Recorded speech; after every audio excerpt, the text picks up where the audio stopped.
డబ్బు, అనారోగ్యం, ఉద్యోగం, వ్యాపారం, అప్పులతో బాధపడుతున్నారా? మీకోసమే లాంచ్ యువర్ ఫ్యూచర్ ప్రోగ్రామ్.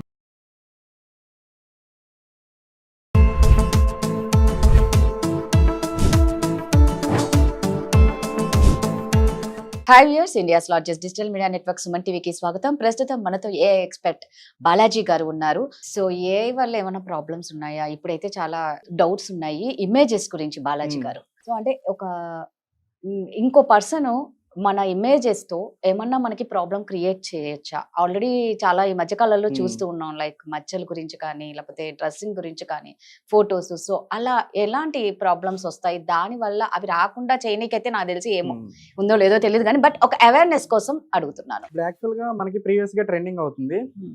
ఒక పర్సన్ ఏంటంటే తన శారీతో ఫుల్ గా శారీతో ఒక ఫోటో ఇస్తే, యాక్చువల్ గా అది రెట్రో స్టైల్ అనమాట.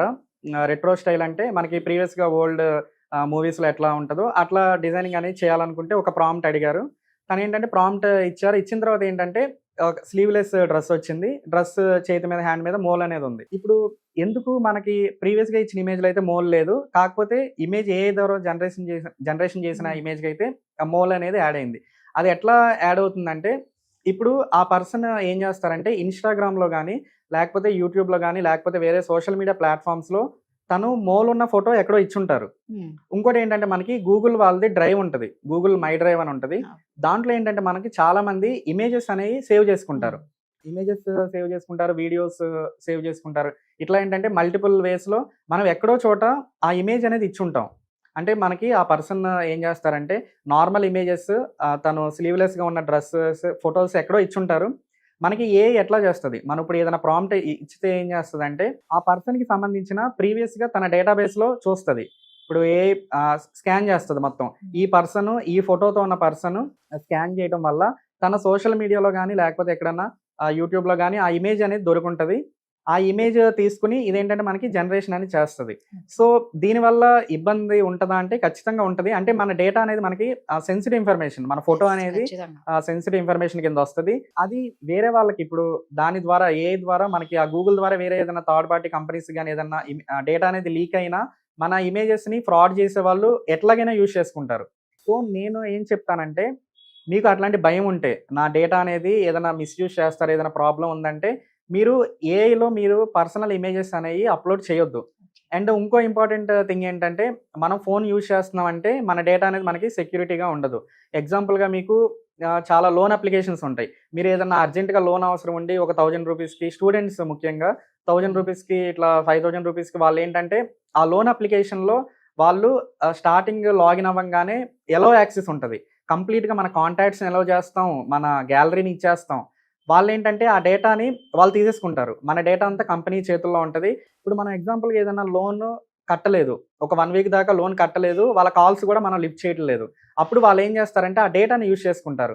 మన కాంటాక్ట్స్లో ఉన్న వాళ్ళందరికీ ఫోన్లు చేస్తారు, బెదిరిస్తారు, మన ఫ్యామిలీ మెంబర్స్కి కాల్ చేస్తారు, మన ఫొటోస్ని మార్ఫింగ్ చేసి మనకే పంపిస్తారు. సో దీనివల్ల ఏంటంటే మనకి ఏఐ రాకముందు కూడా మన డేటా అనేది మనకి సెక్యూరిటీగా ఉండదు. అండ్ మీకు ట్రూ కాలర్లో కూడా మన కాంటాక్ట్ డీటెయిల్స్ అన్నీ ఉంటాయి, మన ఎవరికి కాల్ చేసాము, ఇట్లాంటి ఇన్ఫర్మేషన్ అంతా, సెన్సిటివ్ ఇన్ఫర్మేషన్ అంతా వాళ్ళ చేతుల్లో ఉంటుంది. సో నేను ఫైనల్గా ఏం చెప్తానంటే, మీరు ఏఐ వరల్డ్లోకి వెళ్తారు, వెళ్ళిన తర్వాత మీరు ఏఐని ఉపయోగించుకోండి, మంచి కోసం ఉపయోగించుకోండి. మీ పర్సనల్ ఇన్ఫర్మేషన్ ఎక్కడా షేర్ చేయకుండా, మీ ఫోన్ నెంబర్స్ కానీ, మీ డేటా కానీ ఎక్కడా షేర్ చేయకుండా ఉంటే అది మీకు మంచిగానే హెల్ప్ అవుతుంది. కానీ ఓవరాల్గా ఏంటంటే మన డేటా అనేది మన చేతుల్లో ఉండదు. మనం ఫోన్ వాడుతున్నాం అంటే మన డేటా మన చేతుల్లో ఉండదు. మీరు ఇంకా అట్లా హ్యాకింగ్ కానీ, లేకపోతే ఫోటో మార్ఫింగ్స్ కానీ ఇట్లా ఇష్యూస్ జరగకుండా ఉండాలంటే మీరు ఫోన్ జాగ్రత్తగా వాడుకొని, ఇంకోటి ఎగ్జాంపుల్గా ఏంటంటే మనకి చాలామంది హ్యాక్ చేస్తున్నారు. మన మొబైల్ని హ్యాక్ చేసి మనకి ఏంటంటే ఒక ఫ్రెండ్ లాగా మెసేజ్ పెడతారు. ఇప్పుడు మీకు తెలిసిన మంచి కాంటాక్ట్ ఫ్రెండ్ ఏంటంటే నాకు ఒక 50,000 మనీ కావాలని చెప్పి మీకు మెసేజ్ పెడతారు. మీరు ఏం చేస్తారు, నా ఫ్రెండే కదా అని చెప్పేసి మీరు అతనికి ఎటువంటి ఫోన్ చేయకుండా, కన్ఫర్మేషన్ చేయకుండా మీరు మనీ అనేది సెండ్ చేస్తారు. కానీ అక్కడ ఆపరేట్ చేస్తుంది హ్యాక్ చేసిన పర్సన్స్ అనమాట.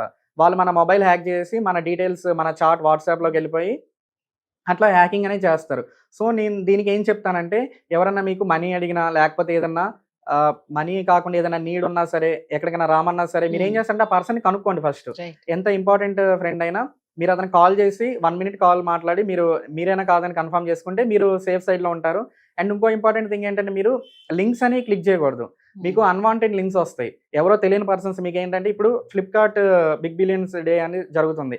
ఇందులో ఏంటంటే మనకి ఆ లింక్స్ అనేవి జనరేషన్ అవుతుంది. మనకి ఒక లింక్ పంపిస్తారు, దాని మీద క్లిక్ చేసి మీరు ఫ్రీగా ఆర్డర్ అనేది పెట్టుకోవచ్చు అని చెప్తారు. కానీ అక్కడ మనకి ఏంటంటే ఆ లింక్ క్లిక్ చేయడం ద్వారా మనకి ఏంటంటే మన ఫోన్లో ఏపీకే ఫైల్ ఒకటి ఇన్స్టాల్ అవుతుంది. అది మాల్వేర్, దాంట్లో వైరస్ ఉంటుంది. ఆ ఫైల్ అనేది డైరెక్ట్గా మన ఫోన్లో ఇన్స్టాల్ అవ్వడం వల్ల మనకి తెలియకుండా మన ఫోన్ యాక్సెస్ అంతా ఆ హ్యాకర్స్ చేతిలోకి వెళ్ళిపోతుంది. సో ఈ విధంగా వాళ్ళు ఏంటంటే మన ఫ్రెండ్స్ లాగా లేకపోతే టెలిగ్రామ్స్లో ఇట్లా లింక్స్ పంపిస్తారు. ఆ లింక్స్ క్లిక్ చేయడం వల్ల మనకి మన బ్యాంక్ ఓటీపీస్ మనకంటే ముందర వాళ్ళకి షేర్ అయిపోతాయి. వాళ్ళు కూడా మన ఫోన్లో ఓటీపీస్ వచ్చినాయి అని చూసేస్తారు, వాళ్ళే క్లిక్ చేసేస్తారు, బ్యాంక్ అకౌంట్ హ్యాక్ చేస్తారు. అండ్ ఏంటంటే మన మనీ అనేది వాళ్ళు తీసేసుకుంటారు. సో ఈ విధంగా ఏంటంటే ఫ్రాడ్స్కి గురవ్వకుండా అండ్ ఏఐని మంచి కోసమే యూజ్ చేసుకోండి. ఇట్లా యూజ్ చేసుకుంటే మీరు ఏఐతో మనీ సంపాదిస్తారు అండ్ ఏఐతో సెక్యూర్గా ఉంటారు. ప్రతి దాంట్లో ఒక మంచి చెడు అనేది ఖచ్చితంగా ఉంటుంది. దాన్ని మనం తీసుకునే విధానంలో ఉంటుంది. నిజంగా మీరు అన్నట్టు ఎవరైనా మెసేజ్ చేస్తే మాత్రం ఖచ్చితంగా రియాక్ట్ అయ్యి ఒక కాల్ చేయండి. ఇప్పుడు కాల్స్ కూడా భయంకరంగానే ఉంది బాలాజీ గారు. వాయిస్ ని ఇమిటేట్ చేస్తూ లైక్ వాళ్ళ వాయిస్ లాగే కూడా చెప్తూ మోసపోయిన వాళ్ళు కూడా చాలా మంది ఉన్నారు. కరెక్ట్ అండి. ఇప్పుడు మీరు చెప్తున్నట్టు కాల్స్ కూడా విపరీతంగా కాల్స్ వస్తున్నాయి. అంటే మనకి లోన్స్ కావాలా, క్రెడిట్ కార్డ్స్ కావాలా, ఇట్లా ఏంటంటే నేను చెప్తాను, మీరు బయటికి వెళ్తారు, ఏదన్నా షాపింగ్ మాల్కి వెళ్తారు, షాపింగ్ మాల్కి లేదా పెట్రోల్ బంక్కి వెళ్తారు. అక్కడ ఏంటంటే ఎవరో ఒకళ్ళ పర్సన్ ఏంటంటే ఒక పేపర్ ఇస్తారు. ఆ పేపర్ మీద మీ నేమ్, ఫోన్ నెంబర్, మీ అడ్రస్ రాయమంటారు, మీకు ఒక గిఫ్ట్ వస్తుందని చెప్తారు. మీరు లక్కీ డ్రాలో తగులుతాయి. అక్కడ ఏంటంటే మన సెన్సిటివ్ ఇన్ఫర్మేషన్, మన నేమ్ కాదు, మన ఏజ్ కాదు, మన ఊరు కాదు, ఫోన్ నెంబర్ అనేది సెన్సిటివ్. వాళ్ళు ఏం చేస్తారంటే ఆ డేటాను అంతా వేరే కంపెనీస్కి అమ్ముకుంటారు. కొన్ని కంపెనీస్ ఉంటాయి, ఆ కంపెనీస్ ఏం చేస్తాయి అంటే ఇట్లా మొబైల్ నెంబర్స్ని, ఒక మొబైల్ నెంబర్ 10 రూపీస్కి 5 రూపీస్కి తీసుకుంటాయి. వీళ్ళు ఏం చేస్తారంటే కొంత స్టాఫ్ని అపాయింట్ చేసుకుని ఆ ఫేక్ కంపెనీస్ లాగా పెట్టుకుని వాళ్ళు ఏంటంటే ఇట్లా డేటా కలెక్ట్ చేస్తారు. మన ఫోన్ నెంబర్ అనేది చాలా ఇంపార్టెంట్. ఆ ఫోన్ నెంబర్ అనేది ఎవరికి పడితే వాళ్ళకి షేర్ చేయకూడదు. ముఖ్యంగా ఇట్లా షాపింగ్ మాల్స్ అండ్ పెట్రోల్ బంక్స్లో మనం ఏంటంటే ఎక్కడ పడితే అక్కడ నెంబర్ ఇవ్వకూడదు. ఇంకోటి ఏంటంటే ఈ ట్రూ కాలర్స్ ఇట్లాంటి యాప్స్ ఉంటాయి కదా, ఇవి కూడా వాడకుండా ఉంటేనే మంచిది.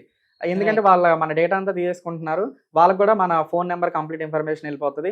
సో ఇట్లా ఏంటంటే మీరు సెక్యూర్గా ఉండండి. సెక్యూర్గా ఉండి కొద్దిగా అవేర్నెస్గా ఉంటే మీరు ఈ హ్యాకింగ్కి, ఇట్లా ఫొటోస్ మార్ఫింగ్కి, ఇట్లా మనీ లాస్కి మీరు దూరంగా ఉండాలనుకుంటారు. నిజంగా కొన్ని ఇవి చిన్న చిన్నవండి. ఈ చిన్న చిన్నవే చాలా పెద్ద పెద్ద ప్రమాదాలు తెస్తాయి. కాబట్టి చాలా అలర్ట్గా ఉండండి. Thank you. థ్యాంక్స్ అండి.